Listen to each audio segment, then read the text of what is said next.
नमस्कार मित्रों, आज के परिवेश में कभी कभी यह महसूस होता है कि हम पुराने टाइम में जब बैकवर्ड थे, अनपढ़ थे, अशिक्षित थे, तभी अच्छे थे।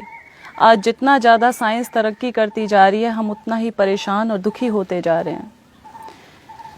आश्चर्य की बात है कि एडवांस और बैकवर्ड की पहचान ही यह बन गई है। आज तरक्की और वैज्ञानिकता के नाम पर भारतीय नागरिक अपने स्वाभाविक खान पान, रहन सहन, दिनचर्या, संयम, सेवा, आहार विहार, वेशभूषा और भाषा तक को तिलांजलि देकर खुश होना चाहता है। वह गुलामी की प्रवृत्ति का शिकार होकर विदेशी संस्कृति को जल्दी से जल्दी अपनाने में अपना गौरव समझ रहा है। मैकाले की शिक्षा द्वारा अंग्रेजियत हमारे खून में समा गई है, जिसका परिणाम शारीरिक, चारित्रिक व सामाजिक पतन के रूप में स्पष्ट दिखाई दे रहा है। सर्वेक्षण करके देखें तो अनुभव से पाया गया कि सरकारी व निजी विद्यालयों में विद्यार्थियों का 90% धन और समय केवल अंग्रेजी की पढ़ाई में खर्च होता है, किंतु परीक्षा परिणाम देखने पर पता लगता है कि 90% विद्यार्थी अंग्रेजी में ही फेल होते हैं, जिसके कारण युवक आगे पढ़ने में असमर्थ हो जाते हैं। पब्लिक स्कूल के बच्चों में विशेष रूप से शारीरिक व मानसिक विकलांगता बढ़ रही है, जैसे चश्मा चढ़ना, नाक बंद, साइनस, गले टॉन्सिल के बीमार, चिड़चिड़ापन, पेटूपन, पेट की खराबी, जिद्दीपन, माता पिता के झूठे लाड़ प्यार से देर तक उठना, टीवी देखना पूरा दिन भर, अपने आप को बहुत सुपीरियोरिटी कॉम्प्लेक्स में आ जाना, अपने से बड़ों पर व्यंग्य कसना आदि दोष होने से पूरी शिक्षा यदि अच्छे से हो जाए और नौकरी ना मिले तो वह दुराचारी, अनाचारी और क्रूर अपराधी बन जाते हैं। जबकि आज तक कोई युवक जो गुरुकुल और संस्कृत पाठशालाओं में पढ़ा हुआ है अपराधी नहीं बना। ऐसे तरक्की वाले मॉडल जो आज एडवांस और फॉरवर्ड के नाम से बोला जाता है, माफ़ कीजिएगा, मैंने ये डेफिनेशन दी है एडवांस और फॉरवर्ड की जो आज के टाइम में सत्य है। बैठकर पेशाब करने वाला बैकवर्ड और खड़े खड़े दीवार पर पेशाब करने वाला एडवांस। बैठकर नीचे धरती पर पालती मार करके भोजन करने वाला बैकवर्ड। जूतों सहित खड़े खड़े चरने वाला एडवांस। नीचे से अपान वायु पाद निकालने वाला बैकवर्ड और ऊपर से बुरी भयानक डकार मारने वाला एडवांस। तखत पर बिना तकिया बिछौने के भी गाढ़ी नींद सोने वाला बैकवर्ड। सुंदर बेड पर फोम के गद्दों में एसी की हवा में भी अनिद्रा तनाव का शिकार, गोली खाकर करवट बदलने वाला एडवांस। और सादा भोजन, देशी वेशभूषा, सदा स्वस्थ, हट्टा कट्ठा, स्वस्थ शरीर वाला, सहज भाषा में खरी खरी बात करने वाला बैकवर्ड।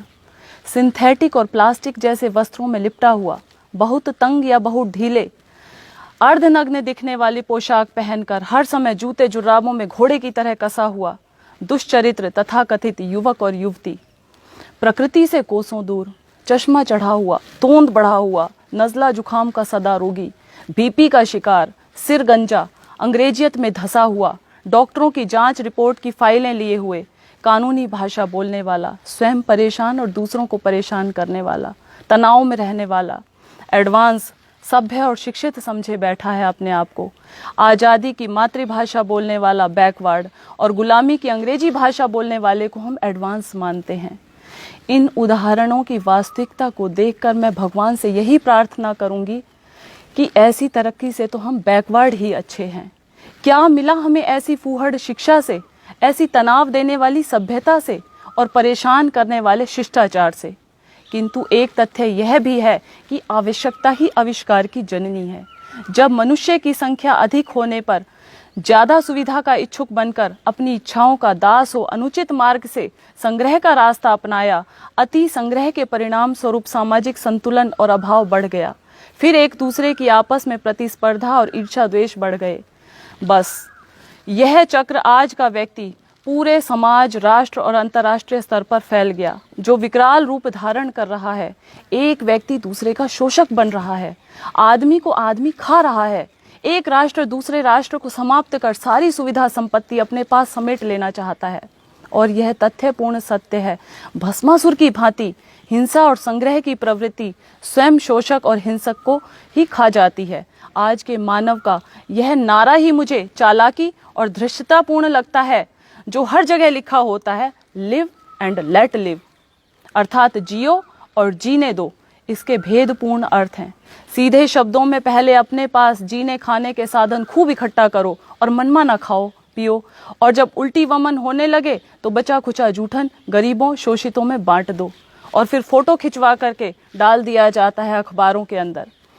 उन पर एहसान कर लो एक कवि के शब्दों में, बांटता है कंबल चमड़ी लोगों की उतार के, हज को चली है बिल्ली 900 चूहे मार के। जबकि हमारी प्राचीन वैदिक संस्कृति इसके बिल्कुल विपरीत सबको एक साथ सुखी बनाने की घोषणा करती है। तेन त्यक्तेन भुंजिता माँ गृधय कस्य स्विद्धनम, हे मानव तू त्याग पूर्वक भोग कर। इसका अर्थ है पहले बांटो, खूब बांटो, और उसके बाद जो थोड़ा बहुत बच जाए वह प्रसाद के रूप में भोगो। कितना विशाल आदर्श और जीवन का, जिसमें अभाव तनाव और असंतुलन की गुंजाइश ही नहीं रही। इस प्रकार अपने जीवन को सदा शांत सुखी और प्रसन्न रखते हुए शतायु 100 वर्ष जीने की शिक्षा दी जाती है। नमस्कार।